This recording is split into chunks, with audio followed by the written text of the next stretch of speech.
universo político-administrativo, teve um assunto que dominou, tomou conta do cenário local, e eu vejo que a vice-governadora já está ao seu lado e é a pessoa mais indicada para falar a respeito deste assunto. Pedi até para ela vir para cá. Vem para cá, pode passar aqui. Pode ficar à vontade, vice-governadora. Estamos à disposição, nós estamos ao vivo. E esse assunto, Elivaldo Barbosa, diz respeito ao Parque Nacional da Serra da Capivara.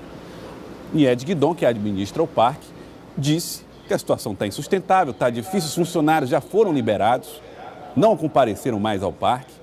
E aí isso tudo aumentou a preocupação dos piauienses em relação ao futuro do Parque Nacional da Serra da Capivara. Como é que o governo está tratando essa situação, Elivaldo? Boa tarde para você. Mais uma vez, boa tarde para a vice-governadora do estado que está ao seu lado. Pois é, Joelson, estou inclusive aqui no gabinete da vice-governadora Margarete Coelho, que tem acompanhado de perto essa causa da preservação, da revitalização do Parque Nacional da Serra da Capivara. Fica lá em São Raimundo Nonato e municípios vizinhos. Essa crise que mais uma vez atinge o funcionamento do parque, apesar de ser um parque nacional, mas o governo do estado tem dedicado uma especial atenção a contornar essas situações, a ponto de hoje a vice-governadora receber aqui no seu gabinete uma dirigente da Fundan, que é a Fundação Museu do Homem Americano, que administra, digamos assim, o Parque Nacional Serra da Capivara, como também um encontro hoje à tarde com o governador Wellington Dias para tratar do assunto. Mas a vice-governadora dá mais detalhes sobre como a senhora tem acompanhado mais essa crise em torno do funcionamento do Parque Nacional. Boa tarde. Boa tarde, Joelson. Boa tarde, Elivaldo. Boa tarde a todos. Olha, realmente nos surpreendeu essa nova crise. Nós vínhamos de conversações com o ICMBio, com o Ministério do Meio Ambiente, através do ministro Sarney, vínhamos tratando dos nossos convênios, para que o parque não passasse novamente por situações vexatórias como essa. Realmente, essa decisão do juiz, o que acontece? O parque está, o ICMBio, com repasses muito parcos para o parque. E nós, através da OAB, movimentamos o Poder Judiciário no sentido de bloquear recursos da União para a administração do parque. Esse bloqueio foi feito. Entretanto, no momento de repassar esses recursos bloqueados, se descobriu, se chegou a essa situação que está provocando toda essa crise, de que houve a expiração do convênio que autoriza a Fundan a administrar o parque, que é um convênio entre a Fundan e o ICMBio.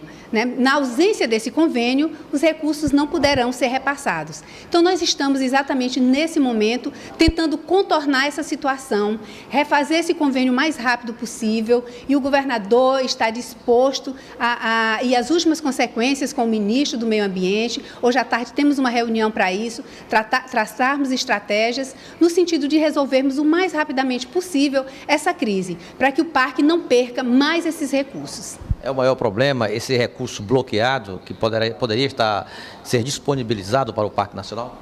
Olha, é problema porque este é o recurso que estaria mais próximo de chegar ao cofre do parque.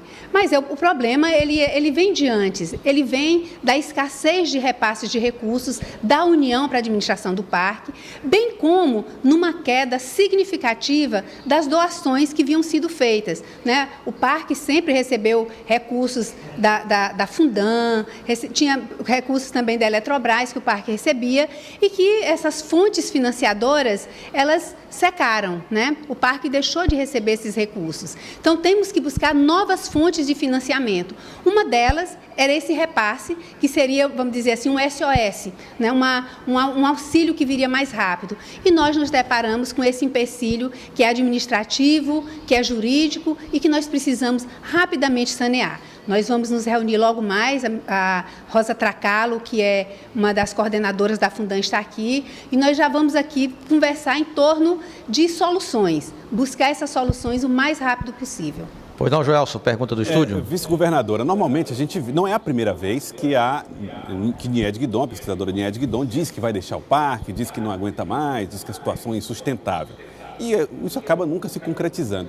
Mas dá a impressão de uma dificuldade de diálogo com o governo quando ela se posiciona dessa maneira. Como é que vocês têm cuidado desse assunto? O diálogo tem sido difícil com a Fundan, com a Fundação do Homem Americano? Olha, a professora Nied Guidon tem uma paixão pelo parque. Aquele parque é a vida dela, ela se dedicou todos os seus esforços, sua juventude, tem dedicado a sua velhice também ao parque. Então, natural que ela, diante de situações que tais, né, situações como essa, em que o parque se vê sem recursos para sua manutenção mínima, inclusive tendo que estar constantemente dando aviso prévio aos guariteiros, aos guarda-parque, enfim, realmente ela meio que se impaciente. Há que se esperar isso, mas toda essa veemência dela é por amor ao parque, é uma paixão que ela tem e a defesa que ela faz de forma tão aguerrida pelo parque. Então, nós temos que respeitar isso, né, e entender, né? Essa postura dela é que eu acredito que tem mantido o parque de pé da forma como ele está. Se ela fosse passiva, talvez nós não estivéssemos, né, nem nessa situação, o parque hoje não estivesse como está. Mas o diálogo é sempre muito importante, o diálogo é que favorece as soluções e nós estamos buscando esses diálogos.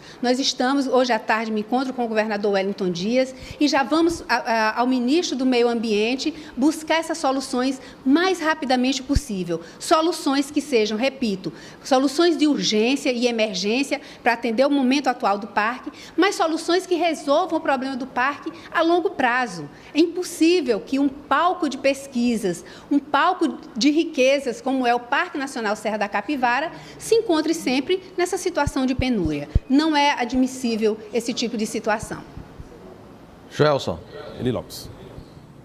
Boa tarde, Alivaldo. Boa tarde, vice-governadora. Uma curiosidade minha também dos nossos telespectadores, vice-governadora, não sei se a senhora teria condições de responder, é porque o parque é um patrimônio cultural da humanidade. E o que a Unesco diria a respeito? Ele pode ser fechado, ser abandonado? Não existe nenhum tipo de proteção por ele ser esse patrimônio? Olha, a Unesco, inclusive, foi comunicada, não é, dessa situação. Mas, veja, quando se diz fechar o parque, na verdade, fechar as guaritas, não receber visitantes. Mas aquela proteção e preservação, ela permanece, né? O ICMBio tem obrigatoriamente que assumir. No momento em que a Fundan não participa, diz que não tem... Porque, no caso, o que a professora Niede entende é que, sem o convênio... a Fundan não tem sequer autorização legal para tomar decisões a respeito do parque, né? Não tem essa autorização, porque ela é fundamentada nesse convênio. Se o convênio expirou, e o convênio está expirado desde 2015, e aqui por uma série de motivos, inclusive mudança na legislação, né? Também mudanças no governo, mudança na legislação, que tem provocado soluções de continuidade na renovação desse convênio. Mas o ICMBio é responsável, independente de qualquer recurso, e com os recursos próprios, com a equipe própria do ICMBio, ele é responsável. O que fica inviabilizado são visitações, né? Mas as pesquisas têm que permanecer e a manutenção do parque também. Muito obrigado, então, à vice-governadora Margarete Coelho por nos atender aqui em seu gabinete, na vice-governadora do Piauí, e abrir essa expectativa de não haver problema no funcionamento pleno do Parque Nacional Serra da Capivara, o berço do homem americano. Joelson. É isso que queremos e desejamos, Elivaldo. Muito obrigado a você, obrigado à vice-governadora também pela entrevista.